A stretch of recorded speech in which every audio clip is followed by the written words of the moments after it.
Speaking of Peterson, let's talk about what about these Cavs this past weekend? The Cavs this weekend reminded me of Trevor Lawrence a week ago. They lose to the JV Warriors. Yep. I got to tell you, I'm so glad I didn't bet. I was going to bet healthy four figures. Healthy four figures that the Cavs win. Golden State sat everybody. Yeah, everybody of consequence. But you know what? In retrospect, what a stroke of genius by Steve Kerr. They go overtime in a tough loss to Boston. Yeah. Mm-hmm. They get in at 3 o'clock in the morning. Right. Well, yeah, the smart play is to rest all the guys that did all that heavy lifting and let fresh legs who want to show what they can do get a chance against a team playing without its superstar. Win. Frustrating weekend. They did come back and beat Milwaukee without Giannis. Giannis. Mobley played great. I look at more as like a 3-game stretch. Memphis, Golden State, and Milwaukee. Those are 3 playoff teams, playoff-tested teams, really good teams, and you're playing without Donovan. So what can we see? We talked when I was in last week, ran through the play. I thought it was a terrible screen by Karras at the end of the game there. Yeah. Didn't like you have a timeout left. You should have taken the timeout.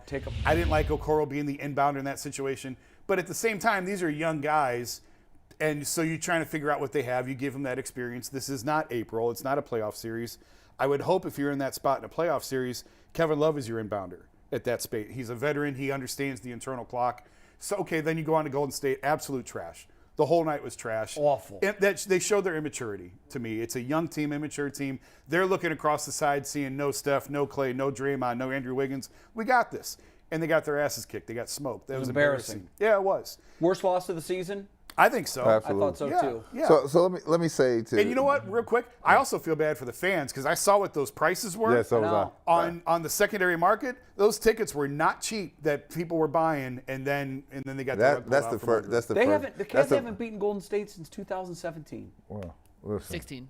16. No, I thought they won a game in 17. I saw they were 0-12 their last 12 regular season games.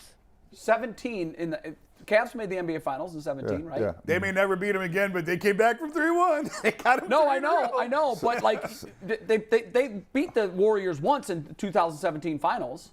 Yes. I'm looking into it. So let No, they did. So let me say that. So it's when you talk about Mobley's up and coming. But what I'm cautious of is this. Mobley's not magic, right? Mobley, just do what you do.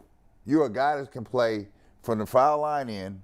You play big around the basket, and I want you to score. I don't need Mobley bringing the ball up. I don't need him going between his legs. I don't need that, right? This is not who you are, right? Your bread and butter is this. And just be good at your bread and butter, right? There are certain things that when you see a 7-footer, 6'11", bringing the ball up, because I was one of them, right? That's because I started out as a guard, right? So I had that in my pocket. It's obvious he didn't have it in his pocket, right? And so it's not something at this league that you can learn at a high level, right? But when he plays like he played against Milwaukee, that's what you need. I don't need you doing a multitude of things. I just need you doing a few things really, really well. The other thing I noticed in this thing was that for JB, first of all, we never inbound him with a 6'5", 6'7" guy. We're just not. You know, tall guys take the ball inbounds. Why? Because they put tall guys on a guy out of bounds. So right, they can get it in easy. So you can freaking see. That's the reason, right? The third thing is this. If you did not learn anything from the Memphis game, you learn this. If Donovan Mitchell is out, the rest of the league fears nothing on the Cavaliers except for Darius Garland. You see when they locked up him at the end. Garland couldn't get a look. He couldn't get a look. He had a clean 3 in the last minute. He had a good look at a 3. The problem is he's little. Right. Right? Yes. He's little. So he put a bigger guy on him just to try to dissuade you from getting your look on, right? Sure. And it wasn't just a bigger guy, a bigger, stronger guy, right? So you have to have somebody on the other side just to make you a threat. So when I say Carmelo Anthony, it's a reason why I say Carmelo Anthony. Because you don't think Mobley can be that guy? They're not looking at Mobley like that. They're not looking at Karis LeVert like that. When they're going down the stretch, they're not worried about Mobley making a game winner. They're not worried about Karis LeVert making a game winner. Will Mobley ever be that guy? Because he's going to have to become that guy if they're going to reach their potential. Just be good at what you do, right? I have other guys that do these things. When you're a go-to guy in this league, there's a reason why you're a go-to, right? And he'll never be that. I don't say. Oh, I think he will. No, I do too. He's never going to be what He might not be Mitchell is. the first option, right. but It's all about having 2 and 3 options. Here. So in the interim period, I'm not going to say what you can be. I'm going to tell you what my eyes see. Right. Right. Right now, he's not that guy. I don't see that Right, right now. Now, I don't know what Even you're going to with be 30, he had 38 points and he didn't have no hit a free throw. no free throw, no threes. The first player since Hakeem in '97 to do that, 4th in history. No Four kidding. guys in But history have had 38, but at least Jason- 38. Jason. It's Hakeem, Alex English, George Gervin, and Evan Mobley. Jason, Okay, that's good company. Jason, how did he do it? He did it around the basket. He did it with a bread and butter, a repertoire of things. Yes. Just bread and butter, nothing else. So they obviously they want him to shoot more threes, become more of a 3-point threat. It hasn't developed this year like they would. But here's the thing. You had to be a three-point shooter. I actually just They wrote want him to be this. Kevin Durant. I actually just posted this morning on The Athletic, this whole thing on Evan Mobley. Donovan Mitchell's arrival has stunted his growth. It has. No question. It's indisputable. And that was driven home again Saturday night. It's indisputable. But there's also nuance to this. Number one, it doesn't matter anymore.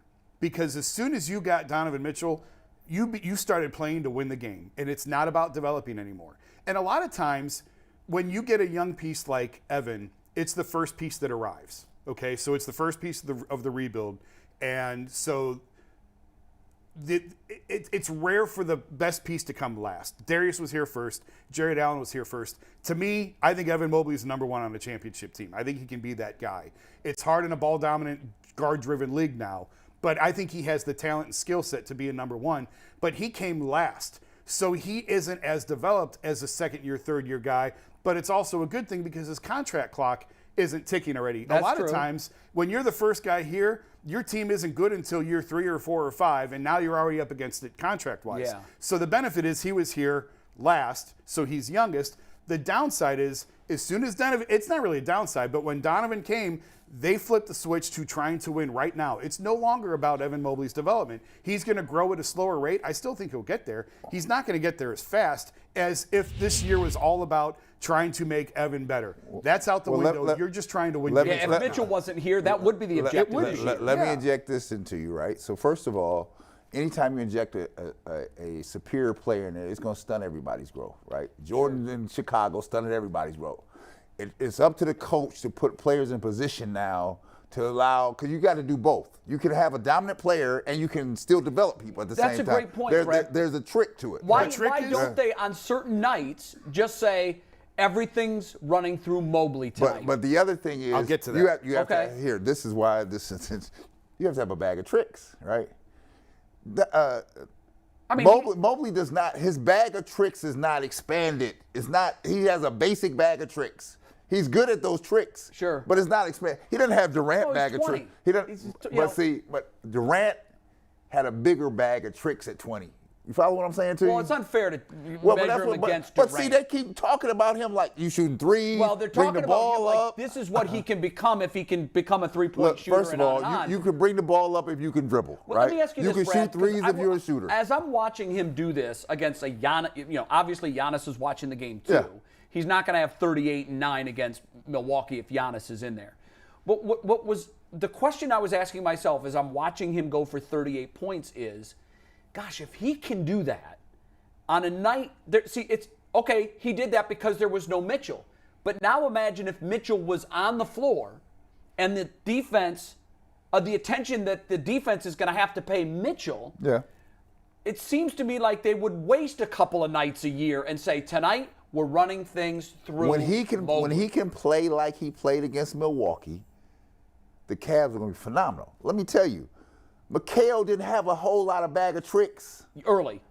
Even late. Yeah, even late. Even you're right. late. But he had teammates that could pick up But the slack. stuff McHale had was scorch you every night. Yeah, and that's what we have to get to with Mobley. So Milwaukee defended him a little bit differently. They didn't really collapse the defense. They didn't really double Right. him. A lot of teams double him when he gets the ball in the post and he just makes the pass. Mobley? You don't see teams? Mm-mm. Okay. Well, here's what I think would help him. I've talked to Kevin Love about this multiple times. Run the first play of the game for the big.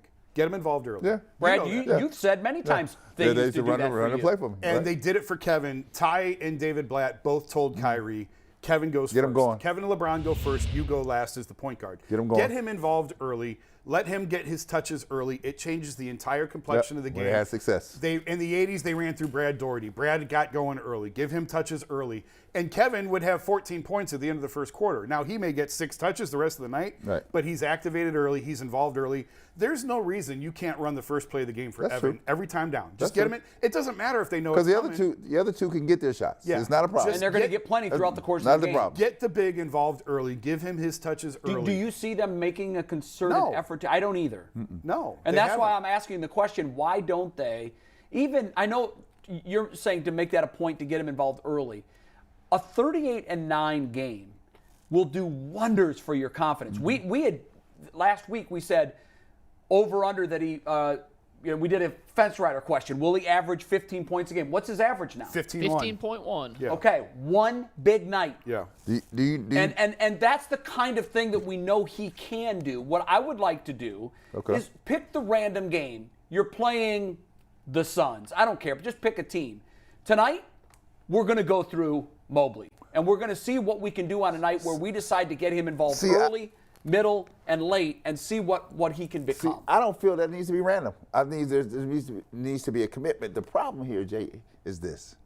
You can get drunk off what Mitchell and Garland do for you. Well, it is intoxicating. Yes, you can. Because either one of them can torch anybody. You get drunk on it real quick. JB said after the game the other night, they sort of look at Donovan as a crutch. He's just going to bail him out. He's always there. Yeah, He's always going to bail him out. And that's fine, but I think this question of stunting a player's growth, you can stunt people I don't just like think that. it has to be that way. I think, there are enough teams on this schedule that you can look at and say, the Cavs are going to win this game tonight. It's very rare for a player in his second year to be on a team trying to win a championship. Right. I would argue the Cavs are trying to win a championship. I don't think they're going to win a title this year, but they're in the mix. window. They're in the mix. And it's rare to have a player drafted 3rd overall who has a ceiling as high as this to be in this position. Dwayne, I think, was in Miami. Like, they were right away. They had Shaq, and they were ready to win right away. But it's rare. I mentioned De'Aaron Fox is in his 6th year. He hasn't even been to the playoffs yet in Sacramento. Carmelo was out first round like 4 years in a row in Denver. What's the difference with the people you're talking about, though? They're all go-to people. They're people that have put the ball in their hand and can make plays, right? They can create for themselves. They don't need anyone else to do it. The upside here, though, is also intoxicating. You said what Garland and Mitchell can do is intoxicating. It absolutely is. But when I look at what the possible upside is of a guy like Mobley, that's more intoxicating to me. This is where because he's the missing piece. This is where the because it takes the coaching staff to try to harness the rest. Because the guys like Mitchell and Garland, they're used to playing like that. They want to do that, right? Sure. That's what they want to do, right? So but I think if you ask them, they'd both love to have a big like Mobley that can do everything I'm asking they need you him to to tone do. it down a bit and bring him with you, right? He can't be a 3rd or 4th option. You're like, no, we got to get you going. And we don't. It's also on him to be more demonstrative, to be more aggressive, to be more vocal. Darius said after the Bucks game, I want him to be mad. If he doesn't get 15 shots, be mad. And I want to see more of that. Who said that after? Darius said that about Evan. He wants Evan to be. He wants him to be more vocal and get mad. If you is that in his shots, is that in his makeup? I don't think we've seen it yet. I think he's very passive. So. He's very quiet, but it doesn't mean you can't be more aggressive on the floor. Right. And he needs part of it is probably the fact he wasn't getting calls. I'm sure he was fouled a few times. He took, I think, 24 shots in the paint, 1 free throw. Part of that is I think the officials don't have the respect for him to give him those calls. Part of it is he's not going like this. Sure. He's going like this. Be more aggressive going to the basket. He was 19 of 27, and 24 of those shots were in the paint. 2 of them were threes, 2 from the free throw line. I looked at his shot chart this morning. It was around 23, about 23 shots from the paint, 1 free throw. How does that happen? It really is. Some of those traits that you just talked about can be learned. But who is he learning from? There's nobody that plays his position on this team that he can soak that in from. Right. Let me ask you a question. How old were you when you came in the league? 22? 22. Okay. Compare yourself as a 22-year-old young rookie, just wide-eyed and, to the player you were, mentality, skill set at 26. Let's give it 4 years. What kind of growth did you experience in those 4 years? The growth I understood was what it took to become a pro, how to play with very dominant players. I came in as a very dominant player, right? Right. And I had to acquiesce. The focal point. I had to acquiesce that And it took me years to understand, like, why can't I be the guy at Ohio State guy? Yeah. Because we don't need the Ohio State guy. We need another guy, right? But I had no appreciation for the skill set I had, right? Because I kept looking for the other guy, right? The guy that I left in Columbus. Right. And so that takes So time. it took you a while to realize that guy's never going to be. Not on this team, it's not going to be. Right. Yeah. No matter how much your memory banks tell the you. two teams, I mean, Detroit and they didn't need that. Chicago, the last thing they needed. They didn't need They that. had everything but you. They needed pieces and parts to Right. do other things, right? So what I hope for Mobley is as he continues to grow, that somebody has to nurture that. They have to encourage it, right? And they have to. So your point says, this is what they used to call it. I need you to get greedy.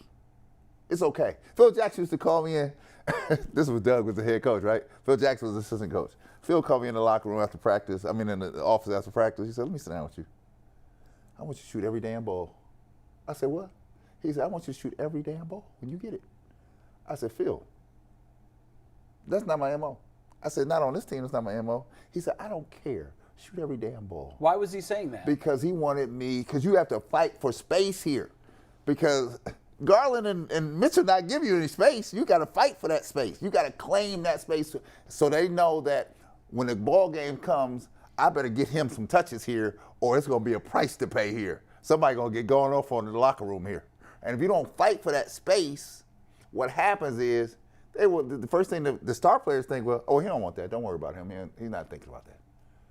You see what I'm saying? So your mentality has to change here, but it has to be nurtured because I guarantee you, Mobley just out of college, he doesn't know. Right. He's just thinking everything is hunky-dory here. Who is supposed to teach him that? See, and that's where you need a real veteran that has been that dog-type person. It's usually an older guy that's probably on his way out, right? Could Carmelo be that guy? This ain't Robin here. Lopez. Right. Yeah, okay. Well, You're a funny guy. he is funny. The guy who could, Great transition. real quick before you transition, Kevin Love probably isn't the vocal nasty that you're talking about, but he's lived that life. He could teach him. And I think that. he is, of like how to fight for oxygen when you're the third wheel in a three-spoke Well, wheel. ironically enough, Kevin, his career went in a different way. Kevin was it in Minnesota. Yeah. I mean, he was a point monger. He had points, rebounds. He did it all. You looked at his box scores. You're like, this guy's one of the best players in the league. Well, then he came to Cleveland, and his role was changed dramatically. Playing with two ball-dominant wings. Yes, and he figured it out. So Kevin should be the guy that tutors him and tells him, this is what we need from you. This is what you have to become. Because right now he thinks greedy is bad. Greedy is not bad.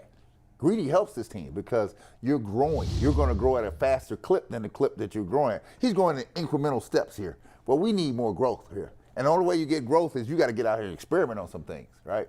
Yeah. I want you to come out one day. I don't give a damn if you 0 for 20. I don't care. Shoot. Pull it. Yeah. Right? That sends a message to everybody, you better drop this ball in here to me. You see him on the post. You see how many times they look him off on the post? Yeah. Like, I'm not going to throw it to you. I'm going to go the other way. Run the first play of the game for him. Bring that ball back up here. Don't drop that ball in here. We're going to have a problem. Run the first play of the game for him. Get him 4 or 5, 6 touches in the first quarter. Get him 5, 6 shots. Get him activated early. I think it'll make a difference in how he plays long. He's got It to also will make a difference in how teams defend the Yeah, Cavaliers. no question. They're going to have to put more assets on him if they realize that he's an option and they're going to go to him. See, he's like a third wheel on offense, and then they expect him to clean up everything on the defensive end. Clean up everything, block them shots, Right, get us the right. rebound, and outlet the ball to me. I'll tell you though, That's what they after think. watching him, I was probably as frustrated as I had been all season about the Cavaliers on Friday night. Right. I was super frustrated, and I was starting to ask myself, are we seeing, and I talked about this last week, my fear is we're starting to see little signs that we're going to go into this second half dive like we did last year. Yeah. They're 5-5 in their last 10 games. They're very average. They're losing to teams they should beat. Now, granted, they did lose a tough one at Memphis to a good team. That's a tough team. But after seeing him do what he did Saturday night, I was re-energized to say, if we get more of that in the second half of the season and he becomes a legitimate third option, this team has a very high ceiling. But see, the problem comes back, Mitchell was out, I know. right? So there was oxygen to be had, and he took it. Exactly.